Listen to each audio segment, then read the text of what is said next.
he had some tightness in his back last night. Just wondering how much he was able to do today.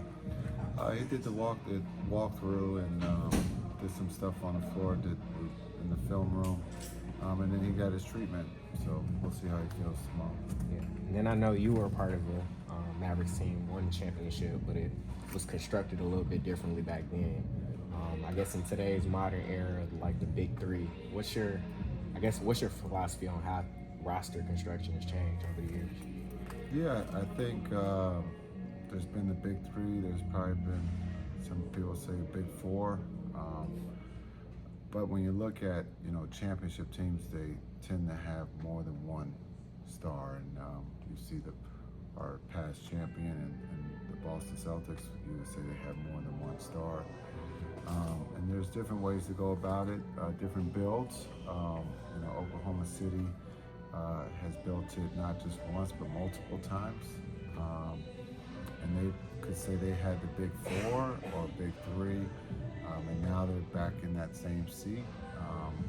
But I think when you look at the build of our big three, it just has come at different times in their career.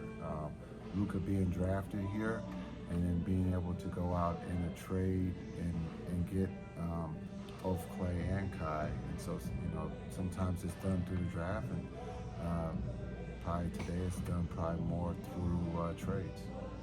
So off the court, because you just talked about having talent, you've been part of big teams playing wise and coaching wise. What is the common denominator of a successful team outside of just talent? I think when you talk about teams that have been successful, it's the first thing is sacrifice or being unselfish. Those are the two things that you'll hear past champions or the future champions talk about, is being able to sacrifice or being unselfish, and being about the team.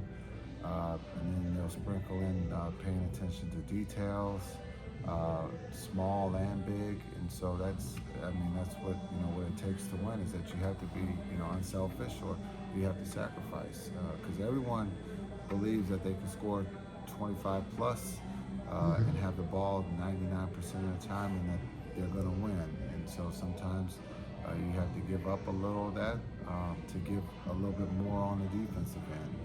And so I think that's what it comes down to if you really want to win a championship. And has that been the conversations that you had with this team, since this looks to be the deepest team you've had as a coach in Dallas? Yeah, we talk about it every day. This is what we want to all agree, that we want to win a championship. These are the things that we talk about in film and then on the floor as coaches.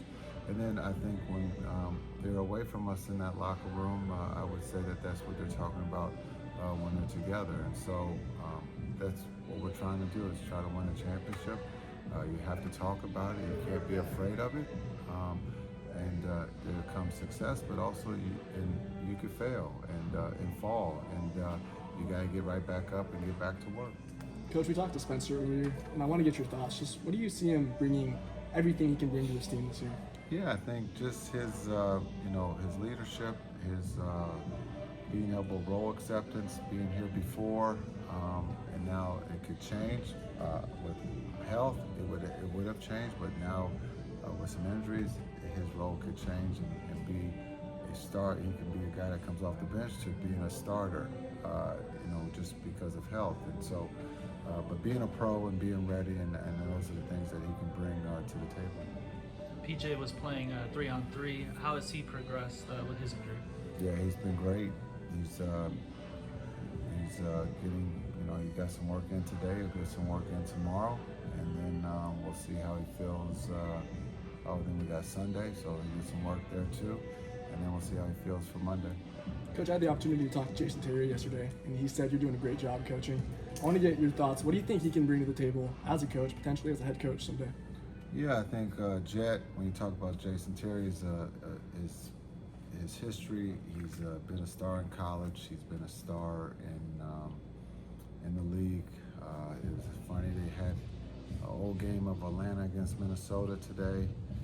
He was playing point guard, and so he can talk about playing the point guard, to going to playing off the ball, to being a sixth man, to playing later in his career, his work ethic, coming back at night, working on his game.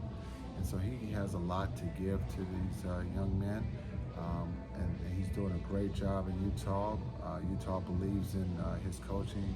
It seems like every year he's getting upgraded from from the 5th seat to the 4th seat to the 3rd seat. So Will Hardy believes in his skill set, and he will be a guy that's going to be recognized to be a head coach in this league.